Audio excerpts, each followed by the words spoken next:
গ্রামের একপাশে ছিল ঘন জঙ্গল, যেখানে রমেশ কাঠুরে প্রতিদিন কাঠ কাটতে যেত।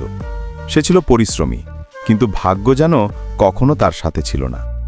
যত কাঠই কাটুক না কেন, বিক্রি করে 2 বেলা খাবার জোগাড় করাই ছিল তার জন্য কঠিন। একদিন সে কাঠ কাটতে কাটতে জঙ্গলের অনেক গভীরে চলে যায়। খেয়ালই করেনি যে সূর্য ঢলে পড়ছে।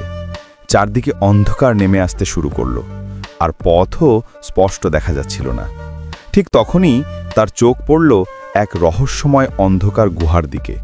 গুহার মুখে গিয়ে সে ভেতরে উকি দিল।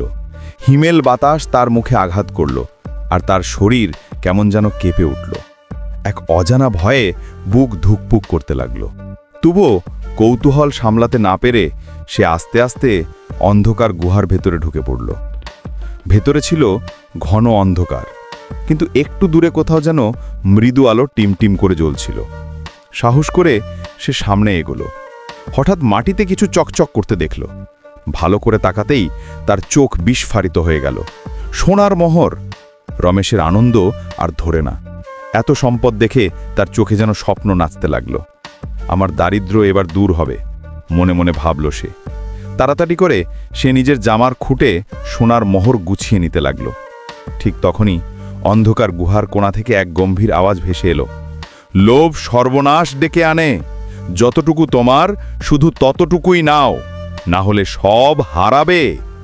রমেশের বুক ধড়ফড় করতে লাগল, কিন্তু সেই কণ্ঠস্বরকে উপেক্ষা করে সে আরও মোহর সংগ্রহ করতে লাগল। তখনই গুহা কেঁপে উঠল, যেন প্রবল ভূমিকম্প হচ্ছে। উপর থেকে বিশাল বিশাল পাথর খসে পড়তে শুরু করল।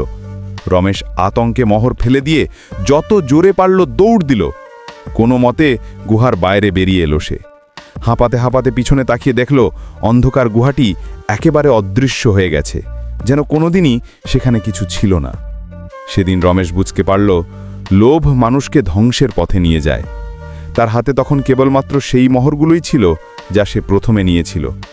সেই মোহর দিয়েই সে নিজের জীবন পাল্টে ফেলল। একটি নতুন কুঠার কিনল, পরিশ্রম করল, এবং ধীরে ধীরে তার জীবন ভালো হতে লাগল। আজও যখন গ্রামের লোকেরা রমেশকে সেই গুহার কথা জিজ্ঞাসা করে, সে মুচকি হেসে বলে, ধন সীমিত সুখ দেয়, কিন্তু তৃপ্তি জীবনের প্রকৃত সম্পদ, আর লোভ সব সুখ কেড়ে নেয়।